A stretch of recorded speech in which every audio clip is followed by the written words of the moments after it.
રણછોડરાયજીના દર્શન ગુજરાતના યાત્રાધામ ડાકોરમાં તો થાય જ છે, પરંતુ અમદાવાદના ઉસ્માનપુરા વિસ્તારમાં પણ આવેલું છે રણછોડરાયજીનું ધામ, કે જેના પર ભક્તો અપાર આસ્થા ધરાવે છે. આ મંદિર પોતાની કાચની કોતરણીના કારણે અન્ય મંદિરોથી અલગ તરી આવે છે. ઉપરાંત આ મંદિરની વિશેષતા એ છે કે માત્ર મહિલાઓ દ્વારા જ આ મંદિરમાં પૂજન અર્ચન અને સેવા કરવામાં આવે છે. તો આવો જાણીએ આ સુંદર મંદિરનો ઇતિહાસ. ડાકોરમાં બિરાજિત છે શ્રી કૃષ્ણનું સ્વરૂપ રણછોડરાયજી, કે જ્યાં લાખો ભક્તો દર્શન કરવા આવે છે. પરંતુ આજે દર્શન કરવા છે અમદાવાદના ઉસ્માનપુરા વિસ્તારમાં આવેલ શ્રી રણછોડરાયજી મંદિરના. ઉસ્માનપુરામાં આવેલ અરોમા હાઈસ્કૂલની પાસે આ મંદિરનું નિર્માણ કરવામાં આવ્યું હતું. આ મંદિરનું નિર્માણ વર્ષ 1969 ફાગણ વદ બીજના દિવસે કરવામાં આવ્યું હતું. આ મંદિરમાં ભગવાન શ્રી કૃષ્ણની અલૌકિક મૂર્તિ સ્થાપિત કરવામાં આવી છે, જેમાં ભગવાન શ્રી કૃષ્ણએ હાથમાં વાસણી ધારણ કરેલ છે. આ મંદિરની ખાસ વાત એ છે કે આ મંદિરનું સમગ્ર સંચાલન અને પૂજન સહિતના કાર્યો માત્ર બહેનોના હસ્તે જ કરવામાં આવે છે. તેની પાછળનું કારણ છે પૂજ્ય સંત શ્રી લક્ષ્મીબા. આ મંદિર બનાવવાનો નિર્ધાર પૂજ્ય સંત શ્રી લક્ષ્મીબાએ જ કર્યો હતો, અને વર્ષો પહેલા રણછોડરાયજીનું આ સુંદર મંદિર તેમની ભક્તિ અને શક્તિનું જ પરિણામ છે. શ્રી જ્ઞાનેશ્વરી ભગિની સેવા સદનની મહિલાઓ દ્વારા જ આ મંદિરમાં પૂજન અર્ચન અને સંચાલનનો કાર્યભાર સંભાળવામાં આવે છે, જેથી બહેનો પોતાના બાળ ગોપાલની ખૂબ જ શ્રદ્ધાથી સેવા કરે છે. તો આ મંદિરમાં એક મોટી રણછોડરાયજીની મૂર્તિની સાથે 17 જેટલા બાળ ગોપાલની મૂર્તિ પણ સ્થાપિત છે, કારણ કે શ્રી જ્ઞાનેશ્વરી ભગિની સેવા સદનમાં જેટલી મહિલાઓ છે તે તમામ મહિલાઓ અલગ અલગ કાનોડાની સેવા ચાકરી કરે છે.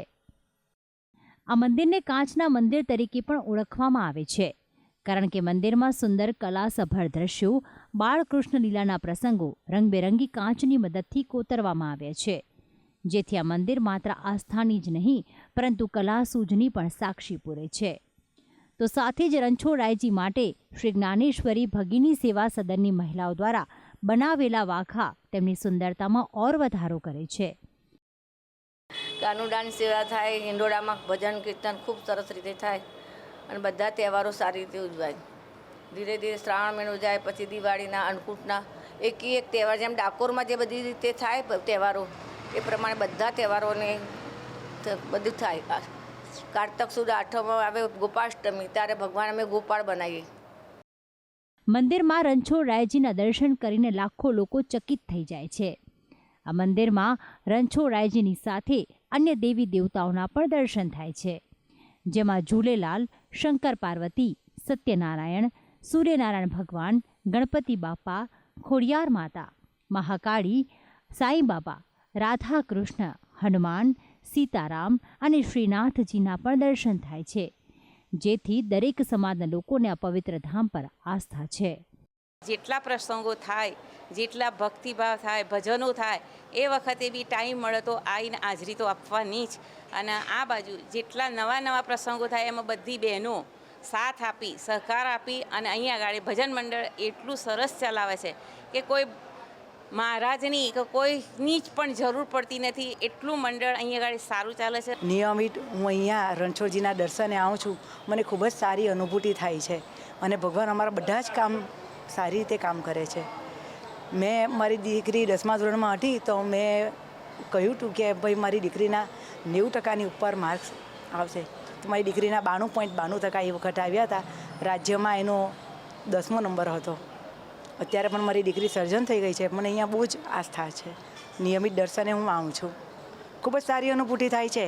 વાર તહેવારે અહીં ખૂબ જ સારો માહોલ જામે છે. આ મંદિરની સ્થાપના થઈ 50 વર્ષ પૂર્ણ થઈ ચૂક્યા છે. આ મંદિરમાં ભગવાન રણછોડરાયજી અનેક ભક્તોની મનોકામના પૂર્ણ કરતા આવ્યા છે. તો આ ધામમાં દરેક તહેવારની ઉજવણી ખૂબ જ ધામધૂમથી કરવામાં આવે છે. ઉપરાંત વારે તહેવારે ભગવાનના અલગ અલગ અવતારોની ઝાંખી પણ ભક્તોને જોવા મળે છે. તો આસપાસ રહેતા ભક્તો નિત્ય આ મંદિરમાં દર્શન કરીને પોતાના પુણ્યનું ભાથું બાંધે છે. ભક્તિ સંદેશ, સંદેશ ન્યૂઝ, અમદાવાદ.